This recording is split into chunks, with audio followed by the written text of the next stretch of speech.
ಮೀನಿನ ಮೊಟ್ಟೆಯ ಚಿಲ್ಲಿ ಮಾಡುವ ವಿಧಾನ ಈ ರೀತಿ. ಒಂದು 10-12 ಮೆಣಸನ್ನು ನೀರಿನಲ್ಲಿ ನೆನೆಸಿಡಬೇಕು. ಆಮೇಲೆ ಒಂದು ಗೆಡ್ಡೆ ಬೆಳ್ಳುಳ್ಳಿಯನ್ನು ತೆಗೆದುಕೊಂಡು ಮಿಕ್ಸಿ ಜಾರಿಗೆ ಹಾಕ್ಕೊಂಡು ಸ್ವಲ್ಪ ಶುಂಠಿಯನ್ನು ಸಿಪ್ಪೆ ಎಲ್ಲ ಸುಲಿದು ಚೆನ್ನಾಗಿ ತೊಳೆದು ಲಿಂಬೆಹಣ್ಣು ಗಾತ್ರದ ಒಂದು ಹುಳಿಯನ್ನು ತೆಗೆದುಕೊಂಡು ನೀರು ಹಾಕಿ ಗಿವುಚಿಟ್ಕೊಳ್ಬೇಕು. ಆಮೇಲೆ ಮೆಣಸು ತೆಗೆದಿಟ್ಟದನ್ನು ತೊಟ್ಟೆಲ್ಲ ಚೆನ್ನಾಗಿ ಬಿಡಿಸಿ ಒಂದು ಮಿಕ್ಸಿ ಜಾರಿಗೆ ಹಾಕ್ಕೊಳ್ಬೇಕು.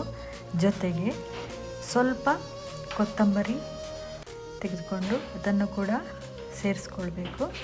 ಆಮೇಲೆ ಒಂದು 4 ಸ್ಪೂನ್ ಜೀರಿಗೆ ತೆಗೆದುಕೊಂಡು ಅದನ್ನು ಕೂಡ ಮಿಕ್ಸ್ ಮಾಡಿಕೊಳ್ಬೇಕು. ತದನಂತರ ನಮಗೆ ಬೇಕಾದಷ್ಟು ನೀರು, ತುಂಬ ಹಾಕ್ಕೊಳ್ಬಾರ್ದು, ಒಂದು ಸ್ವಲ್ಪ ನೀರಂತ ಕೂಡ ರುಚಿಗೆ ತಕ್ಕಷ್ಟು ಉಪ್ಪನ್ನು ತೆಗೆದುಕೊಂಡು ಮಿಕ್ಸಿ ಜಾರಲ್ಲಿ ಮಿಕ್ಸ್ ಮಾಡಿ ಈ ಹದಕ್ಕೆ ನಾವು ಅರೆದಿಟ್ಕೊಳ್ಬೇಕು. ನಂತರ ಮೀನಿನ ಮೊಟ್ಟೆಯನ್ನು ಬಹಳ ಚೆನ್ನಾಗಿ ಕ್ಲೀನ್ ಮಾಡಿ ಒಂದು ಪಾತ್ರೆಯಲ್ಲಿ ಹಾಕಿಕೊಂಡು ಅದನ್ನೀಗ ಅರೆದಿಟ್ಟಂತಹ ಮಸಾಲೆಯನ್ನು ಅದಕ್ಕೆ ಮಿಕ್ಸ್ ಮಾಡಿಕೊಳ್ಬೇಕು. ನೋಡಿ ಏನೆಲ್ಲ ಸೇರಿಸ್ಕೊಳ್ಬೇಕಂತ ಮಸಾಲೆಯನ್ನು ಚೆನ್ನಾಗಿ ನಾವು ಆ ಮೀನಿನ ಮೊಟ್ಟೆಗೆ ಮಿಕ್ಸ್ ಮಾಡಿಕೊಳ್ಬೇಕು. ಹಾಗೆ ಸ್ವಲ್ಪ ಅರಿಶಿಣವನ್ನು ಮೊದಲು ಹಾಕ್ಕೊಳ್ಬೋದು ಅಥವಾ ತದನಂತರ ಕೂಡ ಹಾಕ್ಕೊಳ್ಬೋದು. ಅರಿಶಿಣ ಹಾಕ್ಕೊಳ್ತಾ ಇದ್ದೇನೆ ನಾನೀಗ. ಆಮೇಲೆ ಸ್ವಲ್ಪ ಕಾರ್ನ್ ಫ್ಲೋರನ್ನು ಒಂದು 2 ಸ್ಪೂನ್, ಹಾಗೆ ಮೈದಾ ಹುಡಿಯನ್ನು ಕೂಡ ಸೇರಿಸಿ ಮಿಕ್ಸ್ ಮಾಡ್ತಾ ಇದ್ದೇನೆ. ಚೆನ್ನಾಗಿ ಮಿಕ್ಸ್ ಮಾಡಿಕೊಳ್ಬೇಕು. ಹಾಗೆ ಒಂದು ಮೊಟ್ಟೆಯನ್ನು ಕೂಡ ಅದಕ್ಕೆ ಸೇರಿಸ್ಕೊಳ್ಬೇಕು. ಈಗ ನಾವು ಕಂಪ್ಲೀಟಾಗಿ ಚೆನ್ನಾಗಿ ಎಲ್ಲ ಮೊಟ್ಟೆಗಳಿಗೆ ಈ ಎಲ್ಲ ಮಸಾಲೆ, ಮೊಟ್ಟೆ ಹಾಗೂ ಕಾರ್ನ್ಫ್ಲವರ್ ಹಾಗೂ ಮೈದಾ ಎಲ್ಲ ಸೇರಿಸಿ ಚೆನ್ನಾಗಿ ಕಲಸಿಟ್ಕೊಳ್ಬೇಕು. ಈ ಹದಕ್ಕೆ ತಂದು ನಾವು ಒಂದು ಪಾತ್ರೆಯಲ್ಲಿ ಮ್ಯಾರಿನೇಟ್ ಮಾಡಲಿಕ್ಕೆ ಒಂದು ಅರ್ಧ ಗಂಟೆ ಬದಿಯಲ್ಲಿ ಇಡಬೇಕು. ನಂತರ ಮ್ಯಾರಿನೇಟ್ ಆದ ನಂತರ ಒಂದು ತವಾ ತೆಗೆದುಕೊಂಡು ಅದು ಬಿಸಿಯಾದ ನಂತರ ಅದಕ್ಕೆ ಸ್ವಲ್ಪ ಎಣ್ಣೆಯನ್ನು ಹಾಕ್ಕೊಳ್ಬೇಕು. ನೋಡಿ ಈ ರೀತಿ ಎಣ್ಣೆಯನ್ನು ಹಾಕ್ಕೊಂಡು ಎಣ್ಣೆ ಕಾದ ನಂತರ, ಬಿಸಿಯಾಗಿ ಕಾದ ನಂತರ ಅದಕ್ಕೆ ಈ ತೆಗೆದಿಟ್ಟಂತಹ ಮಸಾಲೆ ಎಲ್ಲಿರುವಂಥ ಮೀನನ್ನು ಒಂದೊಂದಾಗಿ ಬಿಡ್ತಾ ಬರಬೇಕಾಗ್ತದೆ. ನೋಡಿ ಈಗ ಎಣ್ಣೆ ಕಾದಿದೆ.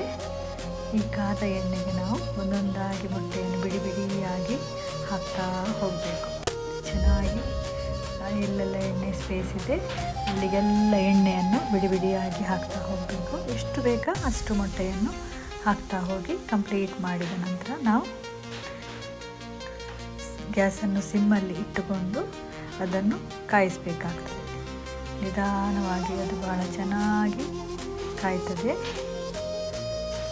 ಎಲ್ಲ ಕಡೆ ಸ್ಪ್ರೆಡ್ ಮಾಡಿದೆ. ಈಗ ಕಾಯಲಿಕ್ಕೆ ಸ್ವಲ್ಪ ಹೊತ್ತು ಬಿಡ್ತಾ ಇದ್ದೇನೆ. ಇನ್ನೊಂದು ಕಡೆ ಒಂದು ಗ್ಯಾಸ್ನಲ್ಲಿ ಒಂದು ಬಣಾಲೆ ಅಥವಾ ಒಂದು ಪಾತ್ರೆಯನ್ನು ಇಟ್ಟುಕೊಂಡು ಅದಕ್ಕಾದ ನಂತರ ಸ್ವಲ್ಪ ಎಣ್ಣೆಯನ್ನು ಹಾಕ್ತಾ ಇದ್ದೇನೆ. ನೋಡಿ ಎಣ್ಣೆ ಬಿಸಿ ಆಗ್ತಾ ಇದ್ದ ಹಾಗೆ ಅದಕ್ಕೆ ಕರಿಬೇವಿನ ಎಲೆಯನ್ನು ಹಾಕ್ತಾ ಇದ್ದೇನೆ. ಅದು ಪಟಪಟ ಅಂತ ಸಿಡ್ತಾ ಇದ್ದ ಹಾಗೆ ಸ್ವಲ್ಪ ತುಂಡರಿಸಿಟ್ಟಂತಹ ಬೆಳ್ಳುಳ್ಳಿಯನ್ನು ಸೇರಿಸ್ತಾ ಇದ್ದೇನೆ. ಇದು ಕೂಡ ಸ್ವಲ್ಪ ಕಾಯ್ತಾ ಇರಬೇಕು. ಕೆಂಬಣ್ಣಕ್ಕೆ ತಿರುಗ್ತಾ ಇದ್ದ ಹಾಗೆ 1-2 ಹಸಿಮೆಣಸನ್ನು ರುಚಿಗೆ ತಕ್ಕ ಹಾಗೆ ಸೇರಿಸ್ತಾ ಇದ್ದೇನೆ. ನಂತರ ಅದನ್ನೆಲ್ಲ ಸ್ವಲ್ಪ ಬಾಡಿಸಿ ಲಡಿಸ್ತಾ ಇಟ್ಟು ನಂತರ ಅದನ್ನು ಮುಚ್ಚಿಡಬೇಕಾಗ್ತದೆ. ಆಮೇಲೆ ಸ್ವಲ್ಪ ತುಂಡರಿಸಿಟ್ಟಂತಹ ನೀರುಳ್ಳಿ, ಸಣ್ಣದಾಗಿ ತುಂಡರಿಸಬಾರ್ದು. 1 ಗೆಡ್ಡೆ ನೀರುಳ್ಳಿಯನ್ನು ಒಂದು 3 ತುಂಡು ಆ ರೀತಿ ತುಂಡರಿಸಿಕೊಟ್ಕೊಂಡು ಎಲ್ಲವನ್ನು ಈ ಎಣ್ಣೆಗೆ ಮಿಕ್ಸ್ ಮಾಡಬೇಕಾಗ್ತದೆ. ನೋಡಿ ಈಗ ಚೆನ್ನಾಗಿ ಅದನ್ನೆಲ್ಲ ಮಿಕ್ಸ್ ಮಾಡ್ತಾ ಇದ್ದೇನೆ, ಬಿಡಿ ಬಿಡಿ ಮಾಡ್ತಾ ಇದ್ದೇನೆ. ಈ ರೀತಿ ಮಿಕ್ಸ್ ಮಾಡಿದ ನಂತರ ಅದಕ್ಕೆ ನಾವು ಸ್ವಲ್ಪ ನಂತರ ಉಪ್ಪು ಹಾಕಬೇಕಾಗ್ತದೆ. ಈಗ ನಾವು ಇಲ್ಲಿ ಮೀನು ಏನಾಯಿತು ನೋಡೋಣ. ಮೀನಿನ ಮೊಟ್ಟೆ ನೋಡಿ ಈ ಹದಕ್ಕೆ ಬಂತು. ಸ್ವಲ್ಪ ಉಪ್ಪನ್ನು ಸೇರಿಸ್ತಾ ಇದ್ದೇನೆ. ಉಪ್ಪನ್ನು ಸೇರಿಸಿದಾಗ ಅದು ಚೆನ್ನಾಗಿ ಬೇಯ್ತದೆ. ಹಾಗೆ ಸ್ವಲ್ಪ ಉಪ್ಪನ್ನು ಸೇರಿಸಿ ಸ್ವಲ್ಪ ಅಲುಗಾಡಿಸ್ತಾ ಇದ್ದೇವೆ. ಸೌಟಲ್ಲಿ ಆಚೆ ಈಚೆ ಮಾಡಿದ ತಕ್ಷಣ ಅದನ್ನು ನಂತರ ಸ್ವಲ್ಪ ಮುಚ್ಚಿಡಬೇಕಾಗ್ತದೆ. ಇಲ್ಲಿ ನಮ್ಮ ಫಿಶ್ ಫ್ರೈ ಸಾಧಾರಣ ಬೆಂದಿದೆ. ಈಗ ಅದನ್ನು ನಾವು ತಿರುಗಿಸಿ ಬೇಯಲಿಕ್ಕೋಸ್ಕರ ಹಾಕಬೇಕಾಗ್ತದೆ. ಎಲ್ಲ ಮೀನಿನ ಮೊಟ್ಟೆಯನ್ನು ತಿರುಗಿಸಿ ಹಾಕ್ತಾ ಇದ್ದೇವೆ. ನೋಡಿ ಚೆನ್ನಾಗಿ ಬೆಂದಿದೆ ಒಂದು ಬದಿಯಲ್ಲಿ. ಇನ್ನೊಂದು ಬದಿಯಲ್ಲಿ ಕೂಡ ಅದು ಹೀಗೆ ತಿರುಗಿಸಿ ಹಾಕಿದಾಗ ಬಿಡಿ ಬಿಡಿಯಾಗಿ ಜಾಗ್ರತೆಯಲ್ಲಿ ಬಿಡಿಸಬೇಕಾಗ್ತದೆ. ಇಲ್ಲದಿದ್ದರೆ ಅದು ಸ್ವಲ್ಪ ಹುಡಿ ಹುಡಿಯಾಗುವ ಸಾಧ್ಯತೆಗಳಿವೆ. ನಿಧಾನವಾಗಿ ಒಂದೊಂದಾಗಿ ಅದನ್ನು ತಿರುಗಿಸಿ ಹೀಗೆ ಇಟ್ಟು ಪುನಃ ಸ್ವಲ್ಪ ಹೊತ್ತು ಒಂದು 2 ನಿಮಿಷ 3 ನಿಮಿಷ ಬೇಯಲಿಕ್ಕೆ ಬಿಡಬೇಕು. ಇಲ್ಲಿ ಇನ್ನೊಂದು ಬದಿಯಲ್ಲಿ ಅದಕ್ಕೆ ಸ್ವಲ್ಪ ಟೊಮ್ಯಾಟೊವನ್ನು ಕೂಡ ಸೇರಿಸಿ ಹಾಗೆ ಕ್ಯಾಪ್ಸಿಕಮನ್ನು ಕೂಡ ನಾವು ಸೇರಿಸಿ ಬೇಯಲಿಕ್ಕೆ ಬಿಡಬೇಕಾಗ್ತದೆ. ಈಗ ಇದನ್ನೆಲ್ಲ ನಾವು ಒಟ್ಟಿಗೆ ಸೇರಿಸಿ ಸ್ವಲ್ಪ ಬಾಡಿಸಿ ತಿರುಗಿಸಬೇಕು. ಹಾಗೆ ಅದೆಲ್ಲ ಆದ ನಂತರ ನಾವು ಇದಕ್ಕೆ ಸ್ವಲ್ಪ ಅರಶಿನವನ್ನು ಕೂಡ ಸೇರಿಸಬೇಕಾಗ್ತದೆ. ನೋಡಿ, ಈಗ ನಾನಿಲ್ಲಿ ಅರಿಶಿನ ಸ್ವಲ್ಪ ಹಾಕ್ತಾಯಿದ್ದೇನೆ, ಅರಿಶಿನ ಪೌಡರ್ ಹಾಕ್ತಾಯಿದ್ದೇನೆ. ಸ್ವಲ್ಪ ಫ್ಲೇವರ್ ಕೊಡ್ತದೆ, ಚೆನ್ನಾಗಿರ್ತದೆ. ಹಾಗೆ ಅರಿಶಿನ ಪೌಡರನ್ನು ಸೇರಿಸ್ತಾ ಇದ್ದೇನೆ. ಮಿಕ್ಸ್ ಮಾಡಬೇಕು, ಪುನಃ ಈ ರೀತಿ ಮಿಕ್ಸ್ ಮಾಡಬೇಕು. ಕ್ಯಾಪ್ಸಿಕಮ್, ಟೊಮ್ಯಾಟೊ, ನೀರುಳ್ಳಿ ಎಲ್ಲವೂ ಚೆನ್ನಾಗಿ ಬೇಯಬೇಕಾಗ್ತದೆ. ಈ ರೀತಿ ಮಿಕ್ಸ್ ಮಾಡಿದಾಗ ಚೆನ್ನಾಗಿ ಬೇಯ್ತದೆ. ಸ್ವಲ್ಪ ಹೊತ್ತು ಲಿಡ್ಡನ್ನು ಮುಚ್ಚಿಡ್ಬೋದು. ಹಾಗೆ ಇನ್ನೊಂದು ಬದಿಯಲ್ಲಿ ಈಗ ನಮ್ಮ ಮೀನಿನ ಮೊಟ್ಟೆ ಬೆಂದು ಚೆನ್ನಾಗಿ ರೆಡಿಯಾಗಿದೆ. ಅದನ್ನೆಲ್ಲ ಒಂದು ಟಿಶ್ಯೂ ಪೇಪರ್, ಪಾತ್ರೆಯ ಮೇಲೆ ಟಿಶ್ಯೂ ಪೇಪರ್ ಹಾಕಿ ಈ ರೀತಿ ನಾವು ತೆಗೆದಿಡಬೇಕು. ಹಾಗೆ ಇನ್ನು ಉಳಿದ ಮೊಟ್ಟೆಗಳಿದ್ದರೆ ಅದನ್ನು ಕೂಡ ಇನ್ನೊಂದು ಸಲ ನಾವು ಪುನಃ ಫ್ರೈ ಮಾಡಲಿಕ್ಕೆ ಹಾಕ್ಬೋದು. ನೋಡಿ, ಇದೇ ರೀತಿ ಹಾಕಿ ನಾವು ಮೀನನ್ನು ಫ್ರೈ ಆಗಲಿಕ್ಕೆ ಬಿಡ್ಬೋದು. ಹಾಗೆ ಇಲ್ಲಿ ಈಗ ನಮ್ಮ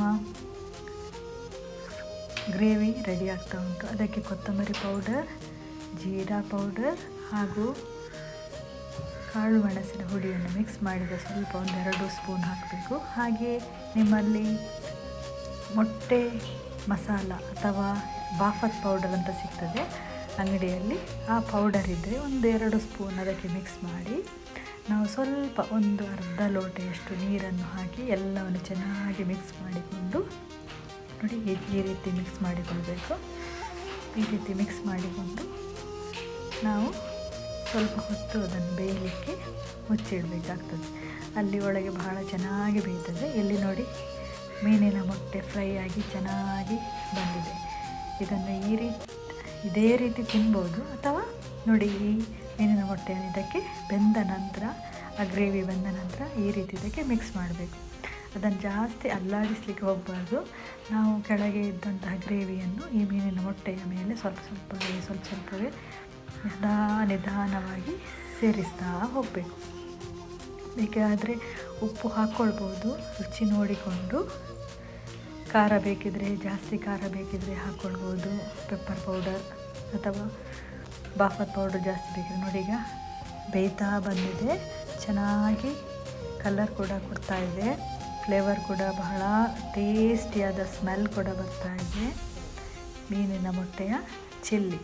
ಹಾಗೆ ಇದ್ದಂತಹ ಎಲ್ಲ ಮೀನಿನ ಮೊಟ್ಟೆಯನ್ನು ಸೇರಿಸಿ ಕೊನೆಗೆ ನಾವು ಕೊತ್ತಂಬರಿ ಸೊಪ್ಪು ಹಾಕಿ ಮುಚ್ಚಿ ಆಫ್ ಮಾಡಬೇಕು.